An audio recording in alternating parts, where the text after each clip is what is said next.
All right, for more of those news poll numbers and a whole lot of other big stories today, joined now by Cam Reddin and the Daily Telegraph's journalist, James Willis. Gents, welcome.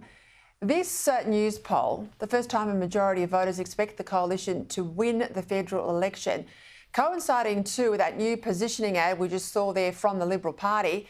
I tell you, Cam, you know, if you don't define yourself in politics, your opponent will do it for you. So I suspect that's what's behind the Liberal campaign team messaging here, isn't it?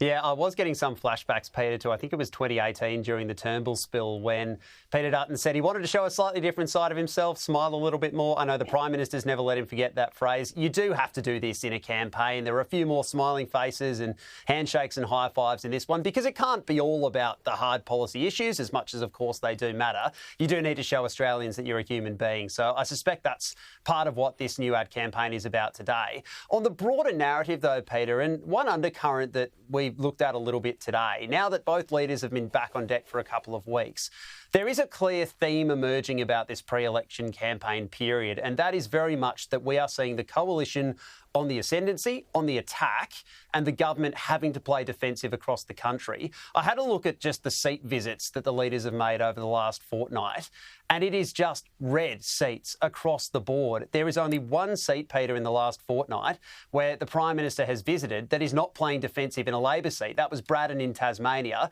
a possible pickup because an MP there is retiring, a long-time Liberal.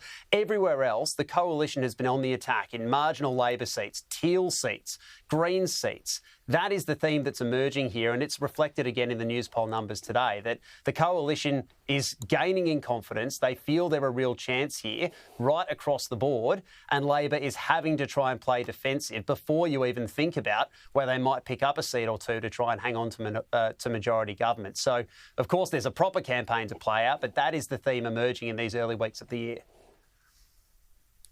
I tell you, Cam, you could be a political staffer with that sort of analysis. That's exactly what I used to look at this early in the pre-season before the campaign.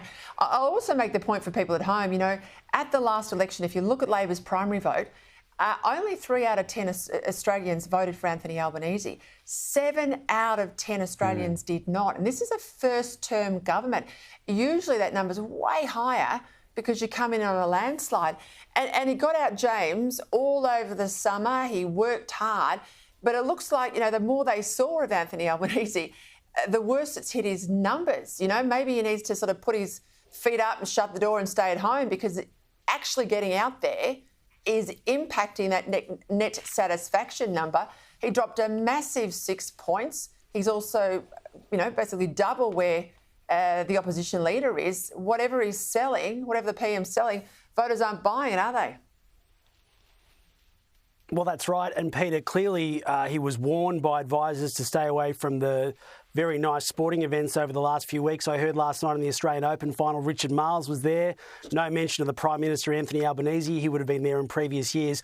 But certainly the polling, and you make a really good point. If you look back to 2022, it wasn't a case of one of these all-time historic Labor victories like Kevin 07 or Bob Hawke, where Labor romped home. I mean, it was more about Scott Morrison losing than it was about Anthony Albanese winning. And so 1 in 3 Aussies last time voted Labor. You look at the polling now, some polls had the Labor primary vote, one I read from a few weeks ago, at 27%.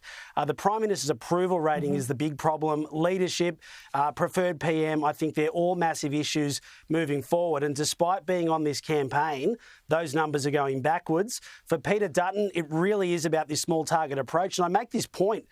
The last 2 weeks, Peter, I've spoken to dozens of small businesses for a story we're working on at the Daily Telegraph. Now, the overwhelming feedback is obviously energy. The wage bill, which has obviously been pushed by Labor, there's been major changes to IR over the last few years.